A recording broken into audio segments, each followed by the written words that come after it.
Shine bright like a diamond. Shine bright like a diamond. Find light in the beautiful sea. I chose to be happy. You and I, we're like diamonds in the sky. You're a shooting star, I see, a vision of ecstasy. When you hold me, I'm alive. We're like diamonds in the sky. I knew that we'd become one right away. Oh, right away. At first sight, I felt the energy of sun rays. I saw the life inside you. So shine bright tonight. You and I, we're beautiful like diamonds in the sky. I too, so alive. We're beautiful like diamonds in the sky. Shine bright like a diamond. Shine bright like a diamond. Shining bright like a diamond. We're beautiful like diamonds in the sky. Shine bright like a diamond. Shine bright like a diamond. Shining bright like a diamond. We're beautiful like diamonds in the sky.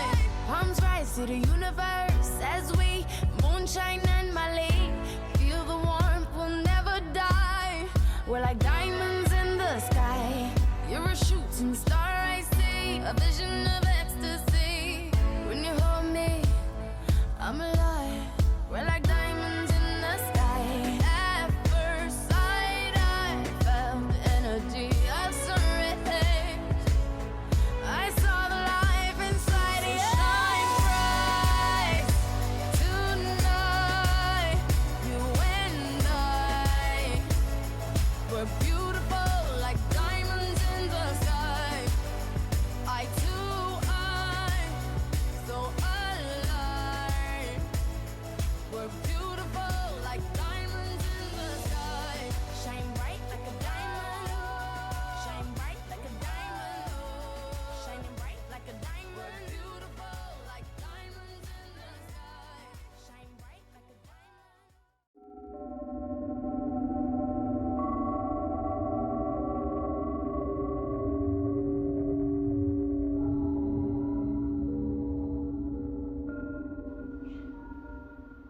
Hey everyone, how are you? It's JD Temple here from the Light of the Darkness. And I first off just want to thank you for checking out this video. This is going to be a lengthy series that will go into depth of what it's like to work with the infernal divine, why we do this, the differences between religion and practical spirituality. And I first off want to thank Lilith for this. Very much, thank you. And I also want to thank Wayne Steiger. Please go to YouTube and subscribe to the Wayne Steiger channel. This guy is amazing. I have been following him for about 4 or 5 years. And so honored to be able to be privileged enough to be a part of his program. It's great. Thank you, Wayne. Thank you. I love you, brother. Hell yeah. I also want to thank Nina the Mystic. I love you too, sister. Please check out her channel on YouTube, Nina the Mystic, and make sure you subscribe. She has an amazing message for you every single Wednesday. It will really help you to get through your week and to know what's going on in your reality. So check her out. She is amazing. And also, my dear brother Ruric Douglas over at Lawless Metaphysics. Check out his website. Check out their YouTube channel. He and J.S. Garrett have an amazing thing going on there. Check him out, and thank you for being a part of this too, brother. It's amazing. And my sweetheart, Mothra the Mystic, Sarah Sawyer, thank you so much for being a part of this series too, my darling. And you can check her out here on this channel, From the Light of the Darkness, here on YouTube. Be sure to subscribe to that as well. She'll have her own channel coming out soon. But without further ado, thank you all so much. Love you all, soul family. Yes, you know it. Well, hello there, everybody. It says, and allow me to get over here as I get everything ready.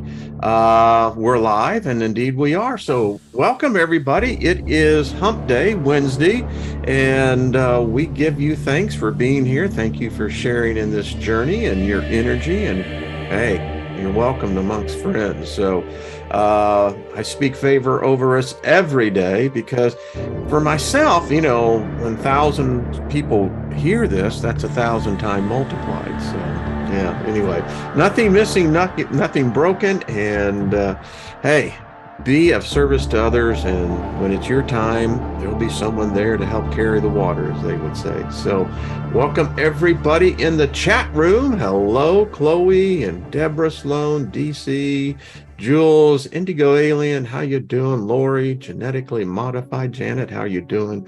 Everybody else, we must send much Scotty Boy and Jargo. So anyway, it's Wednesday. It is our day in which we talk about demonology and the things that are taboo, prohibited, shunned. We're taught to fear, be afraid, etc. This is what we're here to do, to bust through that and allow a perspective that is common sense for the common person, that you don't have to be afraid. You have friends you don't even realize, and they're trying to say, hey, we're here. So got my distinguished panel, Miss Nina the Mystic. How are you doing, my dear?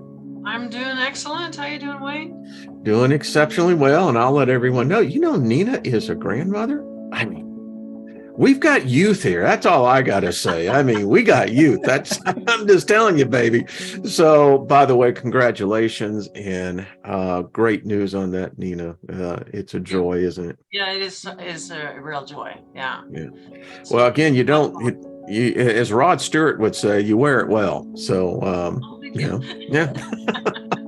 And of course, one of my favorite people, Ruric, who I've come to just enjoy your company and camaraderie. How are you doing, my friend? Thank you. I'm doing most fantastic. Great, and you're a great place too. Out in Utah. Is it still cold out there? No, it's rather humid actually. Pretty warm.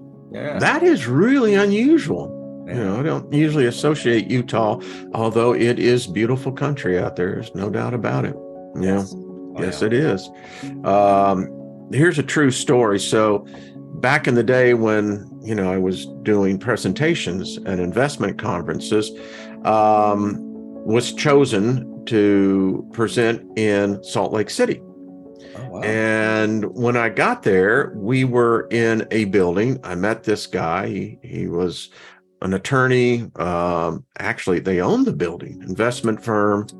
And in fact, he was on the judging panel that allowed, you had to go through in order to get to the big show. Right. True story, folks. So how many of you know about Skinwalker Ranch? The show on the History Channel, Travis, which is a nice guy. Yeah. So the guy that owns that ranch, the one that flies the helicopter, the one that has the building in Salt Lake City, that was the dude. Oh, okay. Nice. No freaking idea. At the time, it's like, wow. So anyway, life is very interesting. And I do enjoy what's going on out there at Skinwalker Ranch. We're finally getting the opportunity, as Travis has said in many podcasts, that portals are real. Mm-hmm. There are things here that have been here before mankind got here, which implies that before mankind's gods. And there is an active portal in that piece of real estate that leads to another dimension. They're absolutely convinced of it. So anyway, I digress. I know JD will be joining us hopefully here in a little bit, but anyway, panel, we left off last week on the topic of, can our souls be marked? Do we mark our souls? I mean, much to like when a person gets a tattoo, which goes back, way back. I mean, man has always adorned his body to represent that which he cherishes most. Yeah. Was that a fair statement? I'd say so. Absolutely. Yeah. Now, I don't have tattoos. I have natural marks that, but there are, and it's really resurged within the last 10, 20 years that now it's an art form. Yeah. Yeah. Yeah. It's interesting to note how, you have ancient cultures that have all kind of delved into this, marking of the skin in your flesh, Yeah, I mean, I think of primarily the Samoan Pacific area. They go way back, and this is, as I understand, it's an initiation and rite of passage. I mean, that's heavy stuff. It's like a tribal thing where they have whatever accomplishments that they've done. They'll, certain tattoos. You kind of see their status, and like there's a lot of things, I think, to the whole marking tattoo things. You look at the Roman legions. Every soldier was tattooed. Every one of them. People think it's, taboo, and because my background came particularly in the book of Leviticus, where it said you cannot mark your body. That's a sin. But yet, what's that? So it makes you wonder why. Sorry. Yeah, it's like, what's up with that?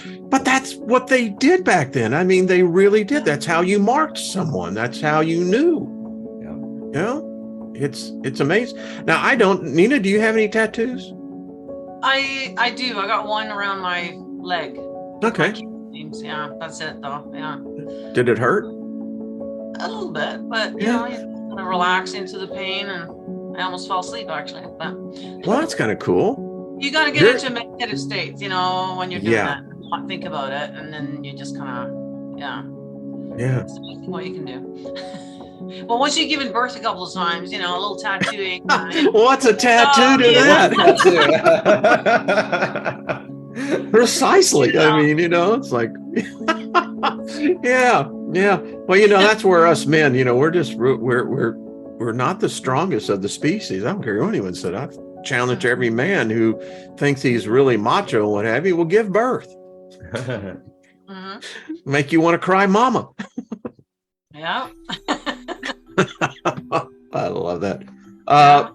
So we were talking about, and I went back and started doing a little bit more digging. So the act of baptism is in fact a tattoo. It's a marking of one's soul. Now, it may not be visible to us. Then you have in the book of Revelations, the 144,000, which will all be marked. A tattoo. Their souls marked. This one apparently will be, readily identifiable. You look at Cain. This usurper God actually put a mark on Cain. Tattooed. Marked him. And of course, the curse was that anyone that killed him would receive sevenfold what Cain was to inherit. Right. So it's very obvious that, and I don't know if this is something in the unseen realm, but in order for us to be marked, I mean, and they can see it in the other realm. Yeah. Oh yeah. I mean, you can be marked for any number of reasons, like we kind of dabbled on last live, we kind of like ended on the tail end of that. A lot of beings that you run into on the astral will be covered in tattoos. And it'll really pretty much tell their story, tell you who they are, who they work with, what pantheon they're from, kind of thing. It's and the same goes for you. Your astral body is covered. It's absolutely covered. It depends how deep you really want to look. I mean, you might even have marks from past lives, from any interaction that you've had. And you could, like I said, you could be marked for any number of reasons. It could be initiation into a certain energy current, or doing a path working with a certain entity, the deeding over of one's soul, as Jehovah would put it. With that, it's not a fun time. But like I said before, Jehovah's the only one that really does that whole thing. Yeah. Sick. I've and this is one of my journeys back in the day, but when we were taught how to use LSD and back in the day they called it transcendental meditation, to transcend into the astral, the beings that I met, the one particularly that they challenged me, and I did get to go through, but I never thought about it, but the one particularly, when you talked about tech, there was markings, but these markings were almost alive. Yes. They undulated, and in the course of a conversation, it would appear one thing, and then, yeah, it was very, I considered it at the time part of the effect, but now I realize it was probably more true than I realized. You got to think we're not stationary, and we're not in stasis by any means. We are always growing and developing, and that includes our soul, our energy body, and everything like that. Those tattoos can morph and change and turn into other things. I've gotten or received tattoos temporarily just to bring forth a certain energy into my life, whether it's like self-discipline, or have that willpower, etc., or like do this certain work with this path, working with this entity, and that can all change. Everything with your astral body and your energetic body can change and develop and transform. So it's very interesting. The times I've seen my astral body, it's always been different over the years. So it's interesting. It would make sense. Change. Yeah. I mean, back in my days in the youth, and when I had a group that was actually going to do me in, the individual, and I've told this story many times because it was life. It was real freaking life and death. But the guy that actually had the gun turned around and he said, "We can't touch this dude. There is something," and he pointed. He says, "It's right there. Don't you guys see it?" And the two on each side of me, they didn't see anything, but he saw it, and it freaked his ass out. That's interesting. So I've gone through my life realizing that there is something there. I don't know to this very day what he saw. I still don't. But it affected him enough that, Well, when people, I got out with my life, as they would say. When people get a peek beyond the veil, it can be freaky. It can be freaky. It's very odd. And, I think this whole thing with baptism now, it's real interesting because I've been studying this, and there's apparently a reverse baptismal that basically undoes the contract, because that's what it really is. It's a contract. Yes, it is. Yeah. and if you're a part of that contract and you break that contract, there's consequences to it. Absolutely. These beings don't mess around. Oh, yeah. Well, you got consequences to look forward to, like, freedom and liberation. Someone said to me recently, they said, "Well, whatever mark you had, it's long gone." Yeah. Oh, yeah. I said, "Well, I guess that may be true." It did it. By the way, I want to give a shout out to all the folks there in Boston that are going to SatanCon. I find it interesting that we are living in such a day and age where things are rapidly changing. We talked before we went live, this whole thing of the First Amendment we have here in the United States. And, I know the Constitution, I know the Bill of Rights, but I never considered that the fact that our interpretation was, well, that right was only for Christians. Christians are the only ones that are allowed to have prayer in the House of Representatives. Christians are the only one allowed to have prayer in the Senate. Christians are the only one that are allowed to have prayer in city halls, sports meetings. But yet we have this thing that it says the government shall not endorse or restrict any religion or belief. So why can't us Luciferians walk in and give our invocation? Right. In the House of Representatives? Why can't we give the opening invocation at the City Hall meeting or at the NFL or the Major League Baseball? Actually, I have seen that done. There has been some incidences where they've done that. And do you recall specifically? I don't recall where it was now, but I saw it on YouTube. So they filmed it. So I saw it. Yeah, Interesting. Location right in the court, and then they were outside the court. They did a whole thing there, and it was like a big deal because, of course, that doesn't happen very often. So they are starting to kind of, push their way in there and to get this going. So now, was this in the United States, Nina? Yeah, in the States. Yeah. Okay, good. Anyone in the chat room have?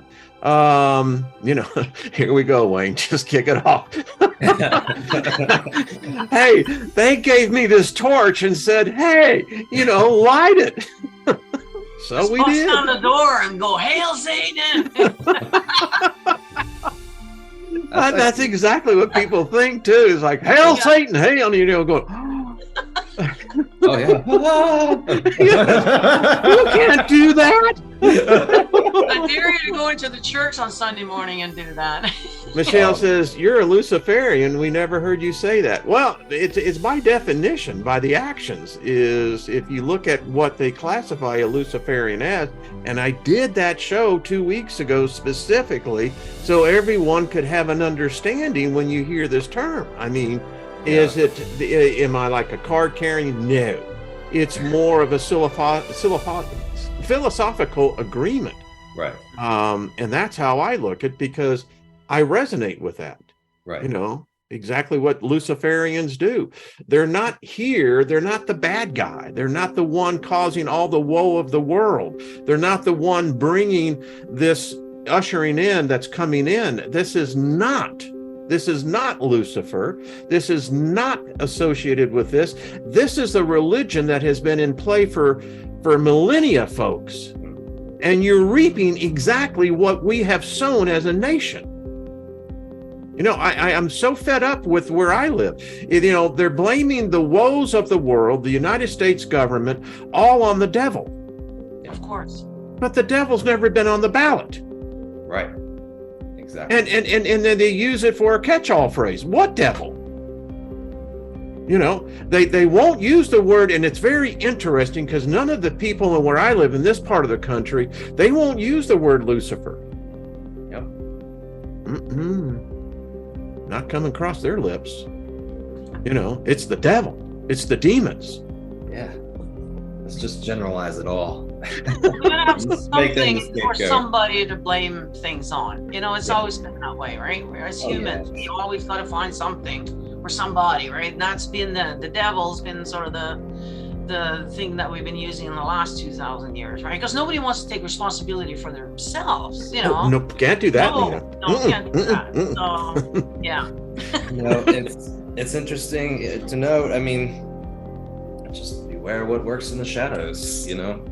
Lucifer is kind of known as the illuminator. He's all about dispelling delusions and the veil that keeps you grounded in this, chaos. It's it's very. If you hear the Christians here, and listen, folks, I used to be one, so it gives me the right to talk about it because I know it. Now, I don't know the Quran. I don't know the Vedic, so I can't speak on that, but I can speak from my personal experience. Right. And, I've attended those meetings in congressmen's and offices and the prayer meetings and what have you. There is this subcurrent belief that, there are those of, in my time in politics where, they were devout Christians, but they'll tell you there's devil worshipers in here. There's the work of the devil here. These are freaking representatives that believe this stuff. I mean, now I don't know what's it like in Canada, Nina, but I'm sure there has to be similarities. Oh, yes. Yeah. It's a church on every corner. Okay. Yeah. There we go. Yeah.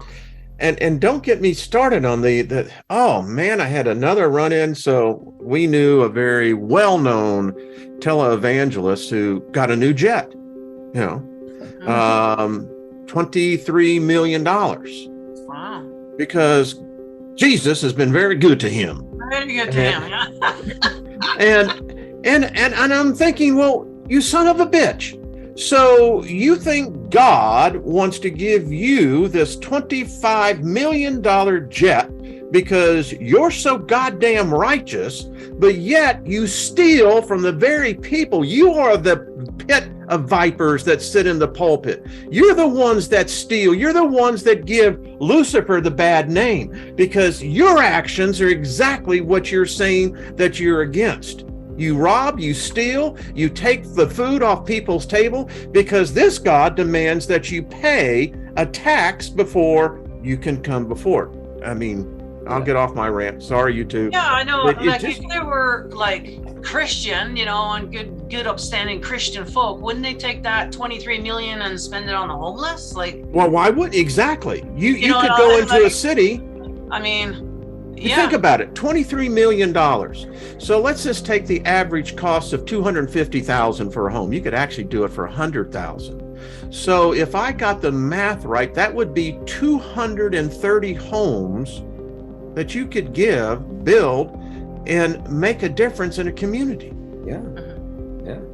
Yeah. No. So that, Wonderful that, outreach that program. alone should pretty much just tell you about that religion right there. Because Right you know there. all these fuckers that got all this money, yet they won't, you know, spend it on the poor or the needy or whatever. No, more gold. Just look at the Vatican, like all the gold they got there and all of it. I mean, yeah, it just Here's- makes me mad. Yeah. Here's your sign. They get away with it. They get Yeah. away with it. Yeah. They do. Now, if you imagine if you reverse all that and you do these things in the name of these other entities, like, you know, these gods, Lucifer and whatnot. Oh, And I've never heard Lucifer ever say that I had to do a tithe. I've Yeah. never heard Lucifer tell me that, you know, in order to, you know, I have to give because this is, I've never heard of that. He's never said, you know, I'll give you a jet and I won't give them one. right. In fact, I can't say that Lucifer has ever been associated in my teaching with materialism. Mm-mm. No. Actually, matter of fact, sometimes some of these entities, when you ask, you know, offerings, sometimes they want you to go and feed the critters outside. As simple as that. It doesn't have to be money. It doesn't have to be anything big like that. Just go and give the critters a little something to eat. You know, like so. Really, when you look at it, it's completely opposite of what they've told us, right? So. Oh yeah. And you know, it's nothing's really given to you on a silver platter either. It's for your benefit, for you to learn and grow. It's like, okay, you want some money? Cool. All right. Well, let's teach you how. You know, not only how I'll bring some opportunities into your life, but I'm also going to show you how best to use that, as well as how to keep that money. You know, it's a whole learning process. They'll help you and they'll give you stuff, but you're going to learn along the way. You know, you're going to become better and you're going to evolve into the best version of yourself. So, And you know, and that's what gets me. I mean, I'm serious about this, and this is why, you know, there's not much written on Lucifer, and that tells me a lot right there. Now, there have been modern day versions, you know, Anton LaVey with his Satanic Bible, and I think I have got one over here called the Lucifer's Bibles. These are modern day versions, but you know, I was so deeply involved. I was an ordained minister, you know, I mean, I've got the credentials. yeah. And I witnessed firsthand. And, you know, here's the other thing. So we supposedly served an all-powerful God that, you know, provides ultimate protection and what have you.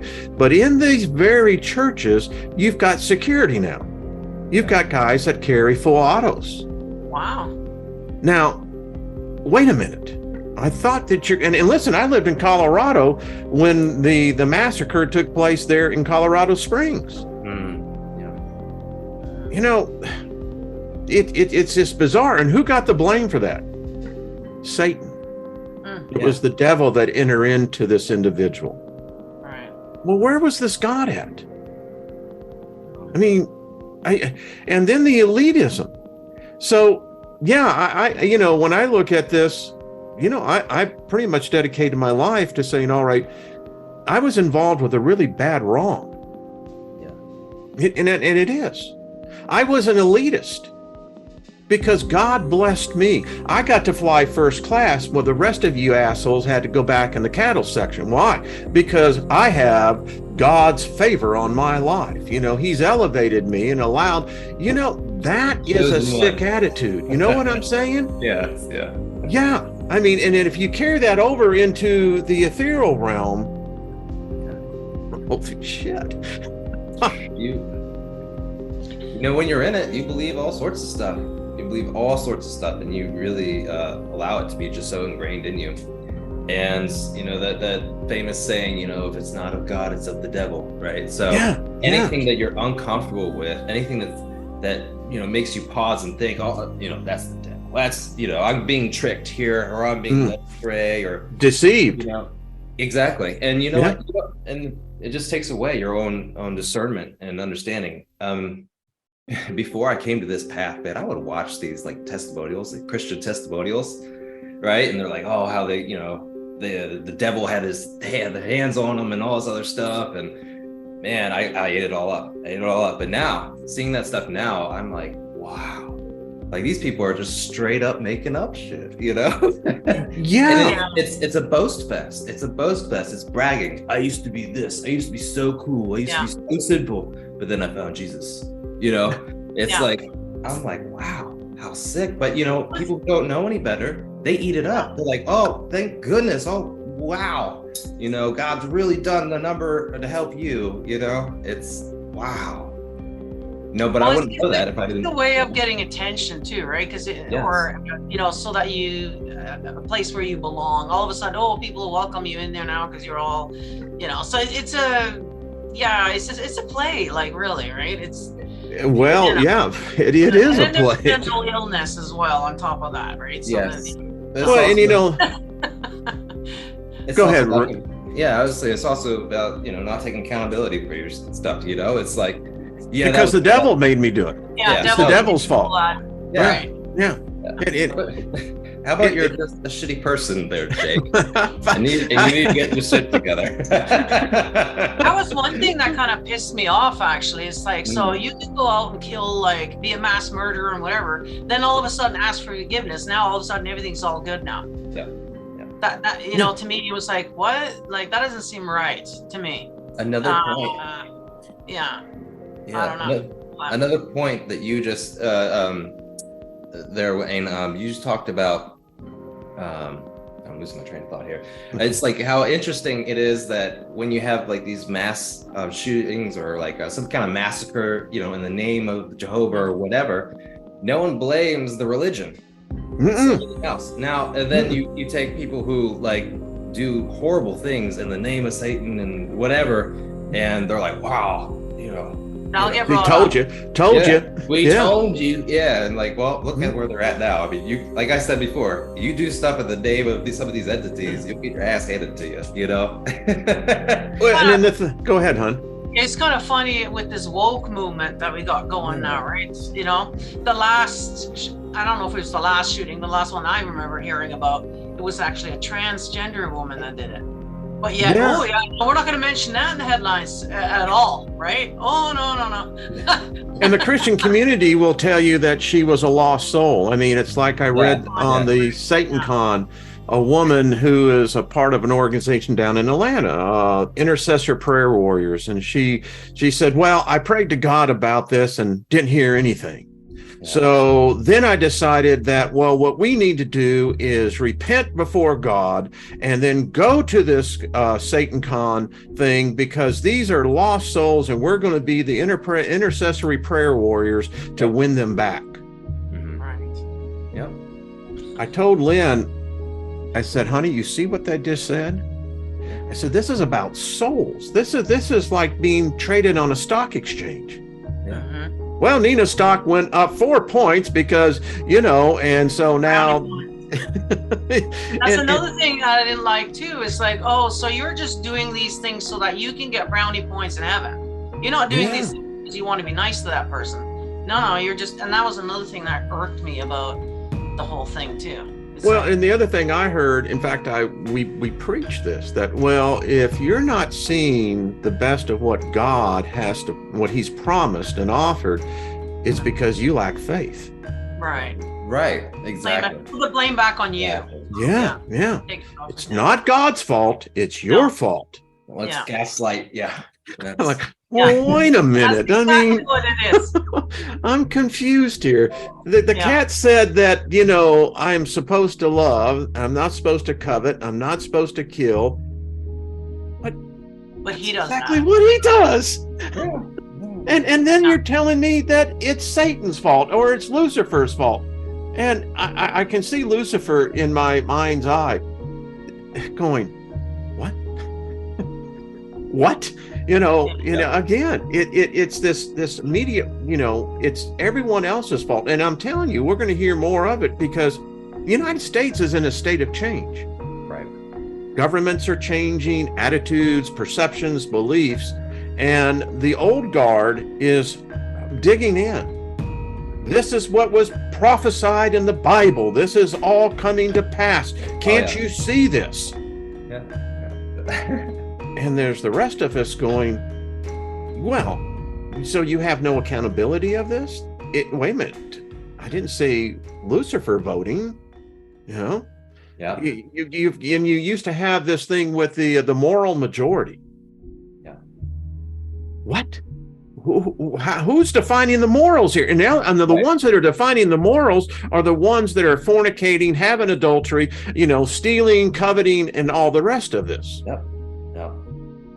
And yet, I can't find Lucifer with any blood on in its hands. I don't think it's a he. I'm not sure if it is even a gender. But spirits are who can present themselves in It can be both. Yeah. Yeah. I've seen, you know, and I'll say this out publicly. I have found more kindness with Lilith than I ever did with a Christ. Now, There you go. she never accused me of anything, never said I've fallen short, never said that I lacked, never said that I had to go through this and this and this in order to be qualified enough to be considered. But yet I can easily, for 50 years of my life, show you through the New Testament, and whether if we want to go in the Old Testament, that there is a litany of the things that, most humans can never live up to. It's not our nature. Right. Yeah. Well, there's genius in that. There's genius in that because you set the standard way high where it's virtually unachievable. So that shows that your need for grace, your need for salvation, you're already coming on your knees, right? It's to keep you in that placement. You're already indebted. Yes, exactly. Yeah. Now, Nina and Ruric, in your walk, and by the way, check Nina's channel. I know you did a 2-part on your how you arrived where you have gotten to be in that. So we all come from the same vein, and the experience someone asked me about it, they said, well, you don't seem to have guilt. I said, I gave that up. I mean, that is the worst thing that any person can have. If you have what I would call undefined guilt that's being put upon you just because you are a part of a species. Mm-hmm. So how did y'all deal with that? I mean, you've come from the same backgrounds, more or less, right? Yeah. Yeah. I think we're all from sort of the same Christian kind of background. Yeah. Traitors. I had someone actually write that to me. You traitor. We're all Judases here. So damn, I mean, okay. Yeah. Things I mean, if you can't see what we just said, like all the things we're talking about, if you can't see that, like that you really do have some blinders on, isn't there some part in the Bible, there's something about wiping something out of your eyes? Yeah, I think it's called the speck, then you're getting the log out of yours. Right. That's another one. But no, there's literally like a film on your eyes you can't see. Oh, yeah, there's scales. Paul, in his conversion on the road from Damascus, and that's what fell from his eyes were the scales, and suddenly he could see So that's exactly what's going on. Christians have the scales on there. Ours fell off already, and that's why we can see now. You see, and I think that's kind of, they're under spells, essentially. Yes. You know, like the God Spell series that you did, you know. Oh, yeah. Yeah. Now, People don't want that. Jehovah is not necessarily against you developing psychically, as long as it's under his control. That's why you have all these like Christian faith healers and all this other stuff. Yeah. Right. As long as you serve the purpose that he wants, you know, as a tool. Yeah. Under his guidance. Yeah. He has no qualms of doing that for sure. It's interesting when you brought that up, Rick, because immediately I was brought back to Saul, King Saul. Yeah. And, you know, when he was losing on the battlefield and David came in, and when Jehovah said, well, now, because he cut Saul off. Right. And you know, and he said, well, David, now you go in there and you tell Saul that he's going to lose this battle. So what did Saul do? Well, he apparently went to a witch, the witch of Endor. And she actually, as you read the story, actually brought, which prophet did he, and I'll think of the prophet, but actually brought this prophet back into full apparition. And the prophet said, why have you broken my sleep? He said, this day, Saul, you will surely die. So that was just really interesting how you triggered that. It was like, yeah, because number one, it shows that the craft is real. Yes. And those who practice the craft, who get good at it, can actually bring forth the dead. Yes. Oh yeah. Absolutely. Yeah. And by the way, the witch was never punished. It's, well, I mean, there's so many blatant things to look at. You know, as compiled jargon as the Bible really is, you know, there's statements in there that say other gods, false gods, saying they're gods, right? You know, admitting to it, yeah. And oh man, it's just it's before even Christianity became a thing. Before one of the 12 tribes of the Israelites, you know, decided to start writing shit down. I mean, before that even came about, civilizations that didn't even know each other from across the globe all had different gods. Right. And what's interesting to know, because you talked about Lucifer and like how you haven't seen any or heard of anything written about him or said that he has any blood on his hands, etc.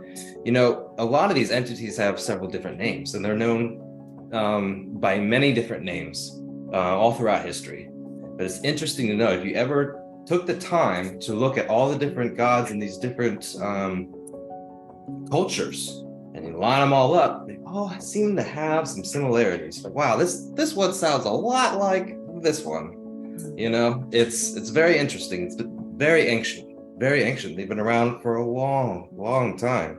Christianity is a very new concept. Rick, I'd love to get in the same room with you and Nina, and even with JD and others, because you've had experiences with these ethereal beings. And I've had people write to me and they say, well, they're very frightened. They don't know, you know, they weren't necessarily Christians, but then again, they never dabbed, quote unquote, dabbed. And I went, what are you smoking? But anyway, you know, to these so-called demons, these things. So from a neophyte point of view, could you tell me what your first experience was with them? Were you drawn particularly to one, or did you seek one out? Are you asking me? Yes. Yes. Oh, okay. Well, both of you. And so I'll let you go first, Ruric. You know, it was I will say, off the bat, not really. I like I had mentioned before, I came along this path because I was still thinking, like, you know, through the lens of as a Christian would. You know, it's like, you know what? I heard this story that I could sell my soul to the devil and I could have, you know, a materially rich life. I mean, everything's great. I mean, my soul's damned, but I mean, I'm going to be a rock star, basically. And I can see you a rock star, though. I just got to tell you, got the motif, got the look. It worked. No, I'm just playing.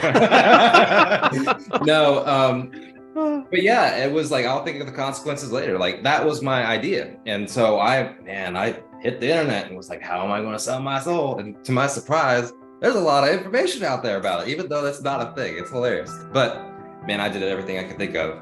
And this one time I wrote up this like kind of a declaration that we were talking about, like the reverse baptism. This declaration, like, I, accept this and that, and whatever, and just called on these entities. They all showed up, the ones that were around me, and they kind of like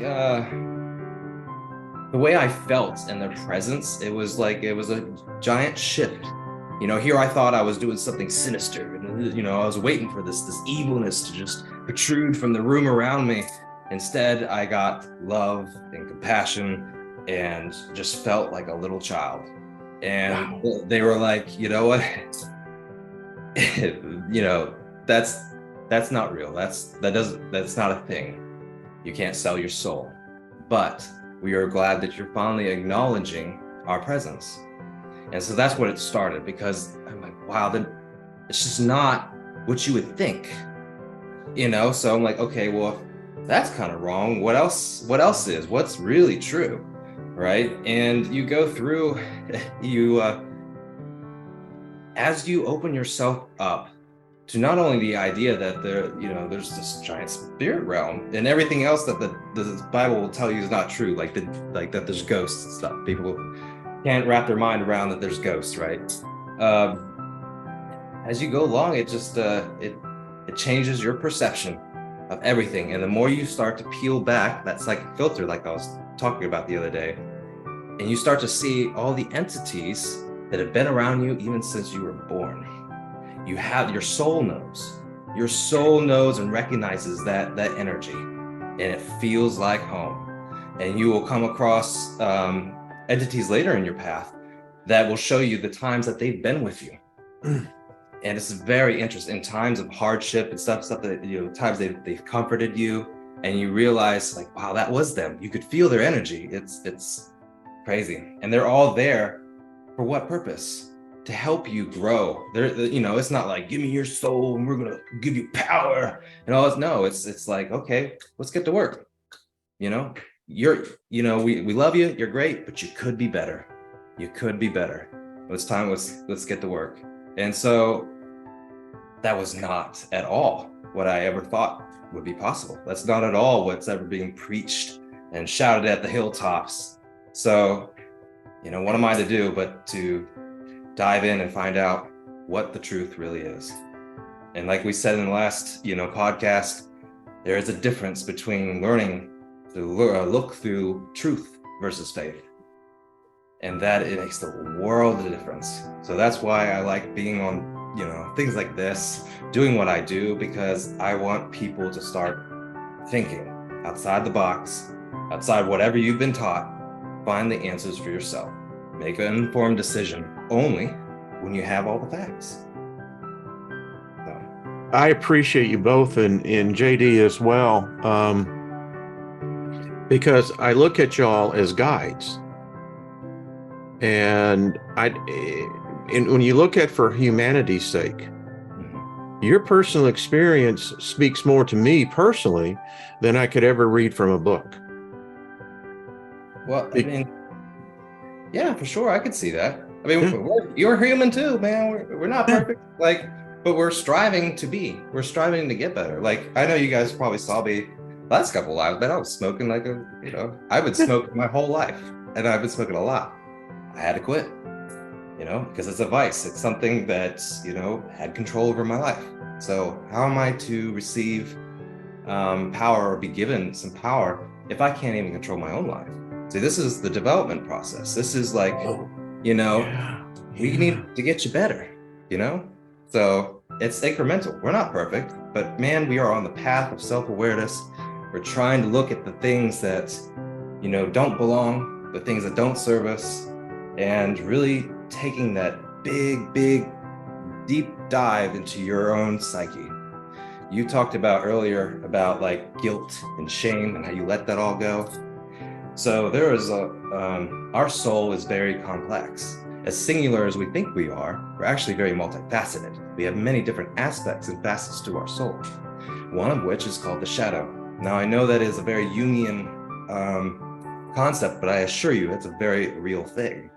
So what the shadow is part of you. It is autonomous to an extent that you can have a conversation with it, talk with it, but it holds on to everything that you oppress, everything even that you're, maybe oblivious to, everything that you push down, traumas that you may have had, you don't want to look at, the guilt and the shame from certain things you've done, you just push it away. And you know what?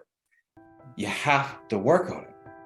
If you want to become all that you could ever be, you have to integrate all these aspects of yourself. And how do you do that?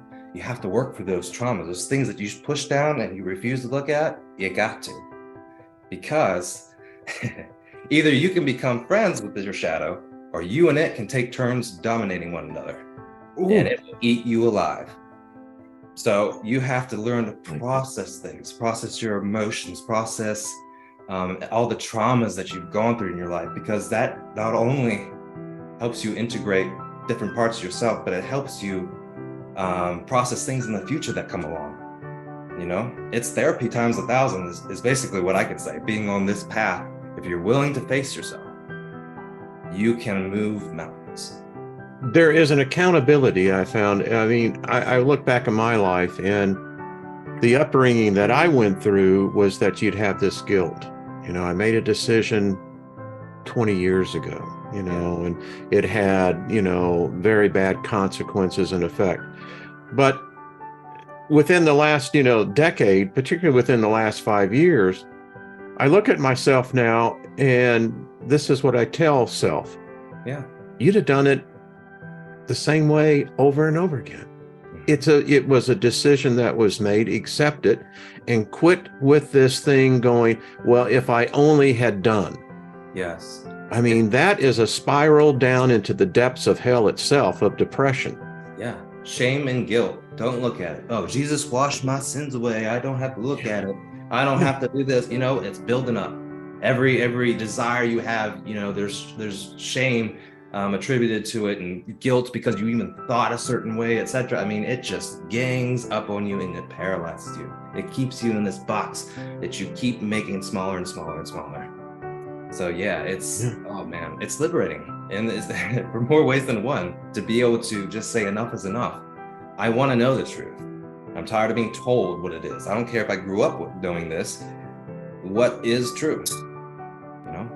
I love this group because, and what we got to get you in here in the conversation. For myself, what I have found is that I am who I am. Yeah. And I'm old enough now in life to know money doesn't bring you happiness. There's not enough sex in the world to ever bring you satisfaction. Yeah. There's not enough power to ever satisfy a position, because there's always another step higher in power. Mm-hmm. And in so many times, I find myself weeping as I walk outside on our property, because, there is this overwhelming sense of, there is a compassion feeling. It's like, I really just want to know the truth. Yeah. I don't want anything from you. I don't want you to bless me. I don't want you to do anything. What I want is truth. Yeah. I want to help you help yourself. Yeah. It's the common theme that I see. And, you got to have compassion. And one of the biggest things that Lucifer really helped me with, and it would state over and over again, you got to have love for yourself. It's okay, but you're too hard on yourself. It's okay, and we're just so accustomed to that, just being so hard on ourselves. Nina, what say you? Yeah, Nina, jump in on here. Come on down. So the question was, what was the question again? I forgot. I know, I'm so sorry. I think I kind of know what the question was. I went seeking, I would say first. I did go seeking for it first. But to be honest, before I kind of decided on who I kind of wanted to work with or whatever, they actually came to me. So How they introduced themselves to you, dear? Oh, it was in the astral. Like it was in, yeah.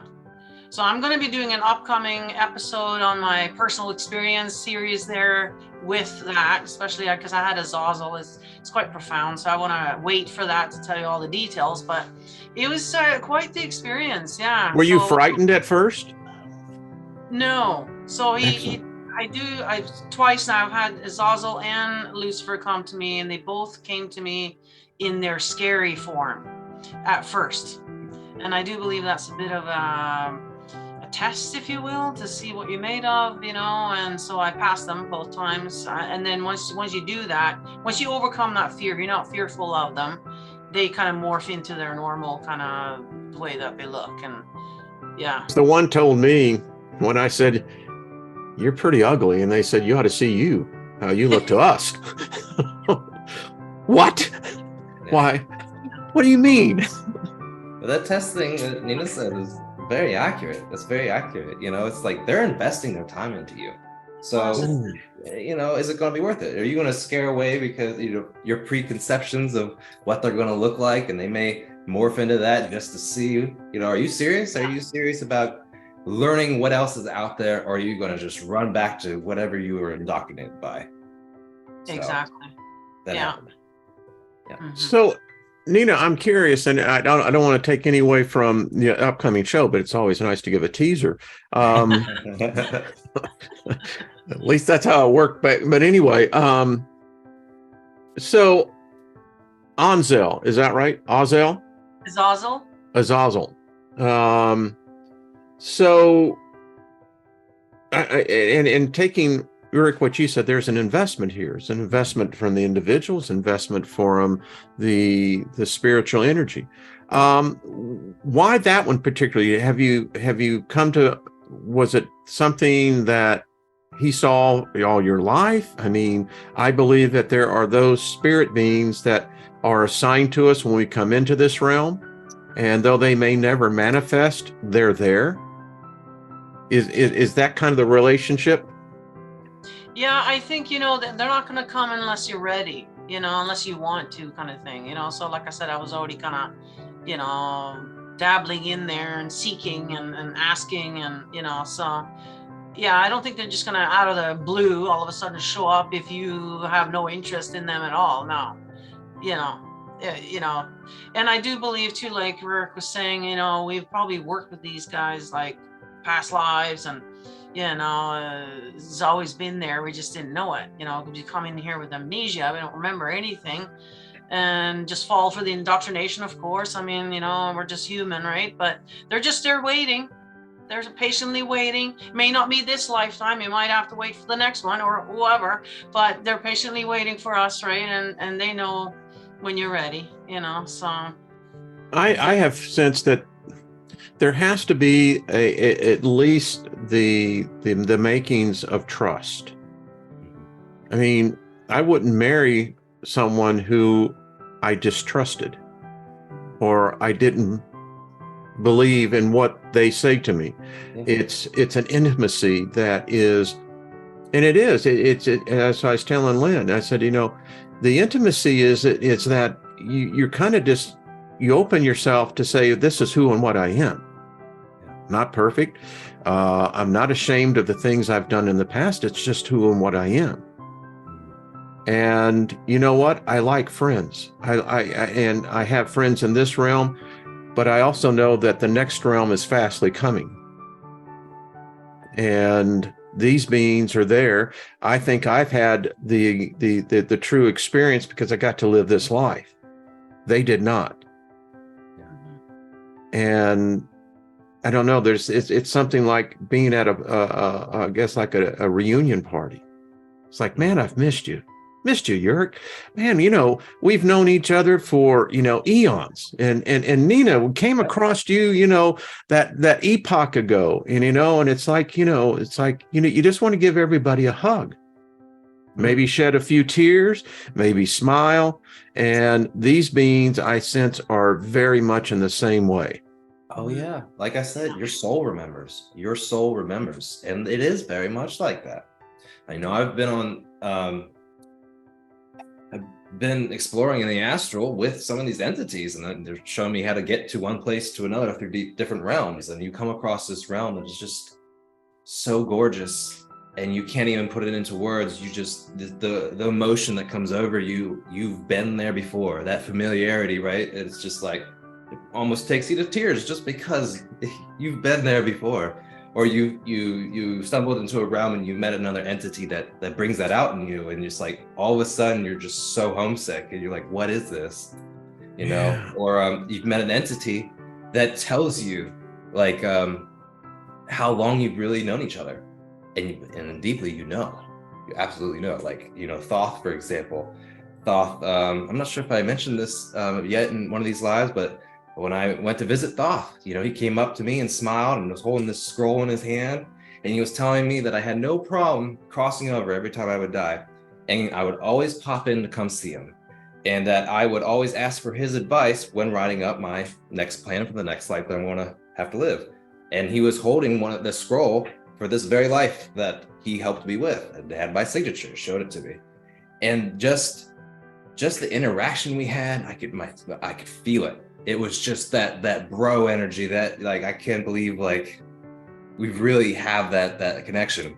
And then I think about like when I first heard a Thoth, you know, in this life, you know, it was like when I first came on this path, he just, you know, his name would pop up, and it was just kind of like, hey, just let you know, I'm here, you know, just to realize, just to find out the connection I really had with this entity.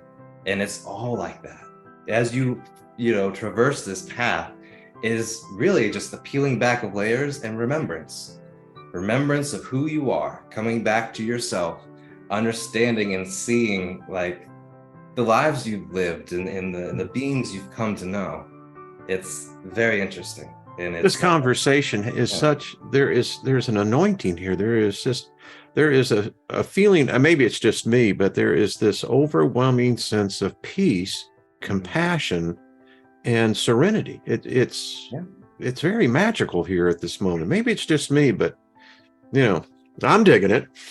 Yeah, I do want to put out there, just because I hear this, you know, I'll say stuff like this and we can have these conversations, but there'll always be people that have had negative experiences with anything paranormal. You know, they lived in some haunted house, or they knew someone that was possessed by something and they thought it was a demon. You know, how do you explain that? What was that? You know, there are nasty creatures out there. I'm sorry to tell you, it's everything exists in so many different realms. You have nasty creatures. You have parasites that attach to people. You'll see them. You develop your psychic abilities. You'll see them attached to people, sucking their energy. You're fucking cattle. That's what you are.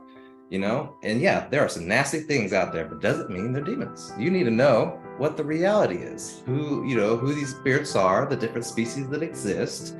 You know, just, man, there's a whole reality that you've just kept yourself blind to. And that's what I want people to just dabble, just dive in just a little bit. Just be open. Yeah. I mean, that's why, you know, I could afford it, but I bought all the paranormal equipment. And what I have found is that if you go in anticipating or expecting, you're going to find it. Oh yeah. Oh man. It's going to be there. Ghosts will come out of the woodwork, especially on this path, and you start developing your psychic abilities. They're like, this guy will hear me. You know, it's like if they got something to say or whatever, man, they just come out of the woodwork, man. And yes, you'd be like, not tonight. I need to sleep. Man, the hair's rising up because I was in a meditation. You know, I was sitting on the floor and what have you. And wow, and this has just been within the last month. I had to get up because the voices it was a cacophony. Yeah. I mean, I fucking couldn't hear any of them because there was too many of them. Yes. Does that make sense? I don't know. It does. I've experienced the very same thing. I remember one time I was meditating on my bed, and I was actually really focused on like if I can I was trying to get out of my body at this time, right? Because I knew that was a thing.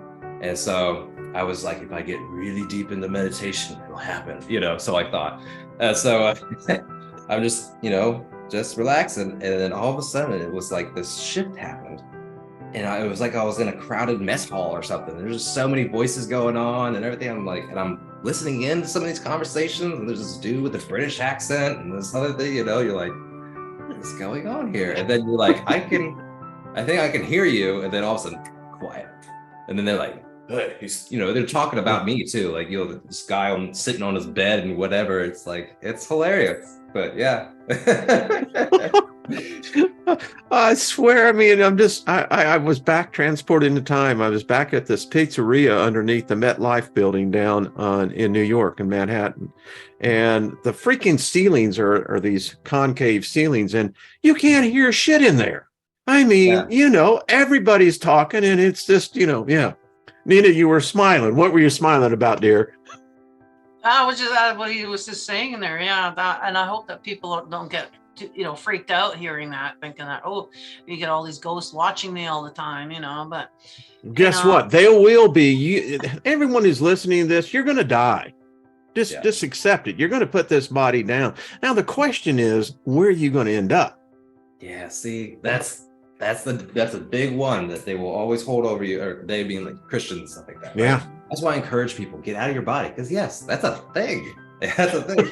And once you do, you will see your fear of death will go out the window, and everything else will seem very stupid. So yeah, and you know, just like what we said a couple lives ago, is like, you know, they're always around. They're always around. This spirit realm overlaps this one. It's just your perception. You know, these entities are all around you all the time. So, you know, it's like November 16th, 2017, I did the video. You can literally, I at least it happened to me, I can leave my body like when I'm in the shower. Mm-hmm. Yeah. You know, and I come back and yeah, it's, wow. There's an institute. There's an institute that people would go to. It's called the Monroe Institute. I think it's in Virginia. They teach people. To get out of their body. Yeah. Yes. Well, we're going to talk about that next week. Let's talk a little bit more about, you know, because demons are divine ones. Yeah. I mean, they're my friend. They're your friend. Mm-hmm. You know, they don't necessarily hate you. You haven't done anything to really piss them off, at least not in this lifetime, I hope. Well, like going back to what he was saying, like spirits are like human, you know, some are good, some are bad. So you can't classify them all as one thing. And that's exactly. Can I tell a little story on here? I knew a guy that this dude had the worst luck. I mean, this guy, if the crap was going to fall, it was going to fall on him. And I remember he wrote me, and this has been a couple of years ago, he says, what's wrong with me? Why? And I said, why don't you make peace with the spirits around you?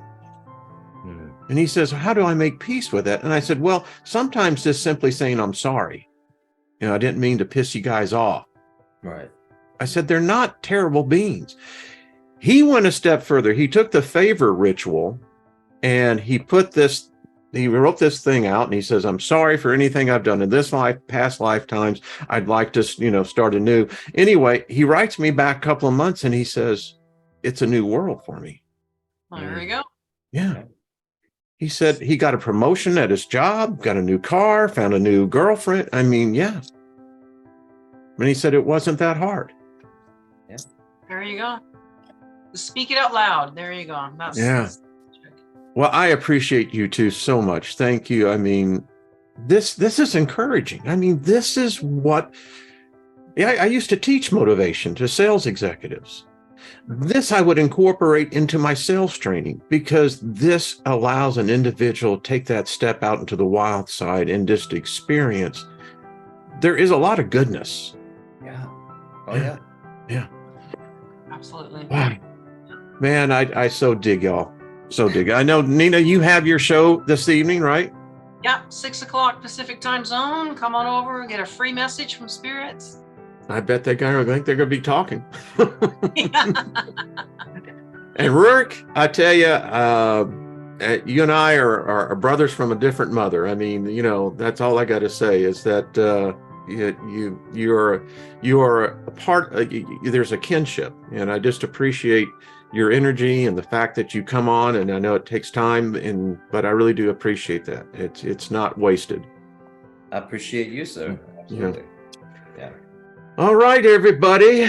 Thank you all. JD, we send you love, and Sarah, wherever you all are. We'll see you most likely next week. I have no idea, but I'm just, just putting the feelers out there. Yeah. I got a sense that everything is cool, so that's a good thing. All right, everybody, we will see y'all tomorrow. Thank you, and support these folks, man. If you're not subscribed, it's the best way of just saying thank you. And show them some love. And because guess what? We all need that assurance, every one of us. And if a person can see their channel increased by 100 or 2, that's a lift me up. So just saying, and they're beautiful people. I mean, seriously. I don't care what that spirit told me. You ought to see how you look to us. So, all right, much love, everyone. Hit the like button on the way out. Thank you, and share the video. And again, folks, we're on a path here, and it's not this dark path. That's all I got to say. Demonology 101 is a fun place to be. So, all right, until next week with the same group, you'll see all me tomorrow. Thank you.